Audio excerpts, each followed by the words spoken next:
శ్రీమాత్రే నమః. ఈరోజు 3వ శ్లోకం. అంతకంటే ముందు ఒకసారి 2వ శ్లోకాన్ని చెప్పుకుందాం. శ్రీభగవానువాచ కుతస్త్వాకష్మలమిదం విషమే సముపస్థితం అనార్యజుష్టమస్వర్గ్యం అకీర్తికరమర్జున. ఇప్పుడు 3వ శ్లోకము. క్లైబ్యం ఆస్మగమః పార్థ నైతత్వయుపపద్యతే క్షుద్రం హృదయ దౌర్బల్యం త్యక్తోత్తిష్ఠ పరంతప. క్లైబ్యం అంటే బలహీనత, మా వద్దు, స్మ అంటే అస్సలు, గమః ఆశ్రయించకు, మన వాడుక భాషలో పొందకు అని అంటారు. పార్థ, పార్థ అంటే అర్జున అని. అర్జునునికి ఇంకొక పేరు పార్థ అని కూడా అంటారు. కుంతీపుత్రుడా అని దీని యొక్క అర్థం. నైతత్వయుపపద్యతే, ఇది నీకు తగదు.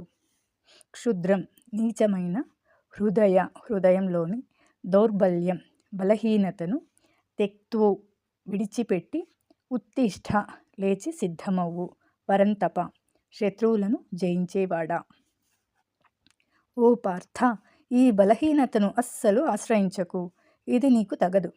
హృదయంలోని ఈ నీచమైన బలహీనతను విడిచిపెట్టి లేచి యుద్ధానికి సిద్ధమవ్వు, ఓ శత్రువులను జయించేవాడా అని ఈ శ్లోకం యొక్క అర్థము. శ్లోకాన్ని ఇంకొకసారి చెప్పుకుందాం. క్లైబ్యం ఆస్మగమః పార్థ నైతత్వయుపపద్యతే క్షుద్రం హృదయ దౌర్బల్యం త్యక్తోత్తిష్ఠ పరంతప. 4వ శ్లోకాన్ని రేపు చెప్పుకుందాం.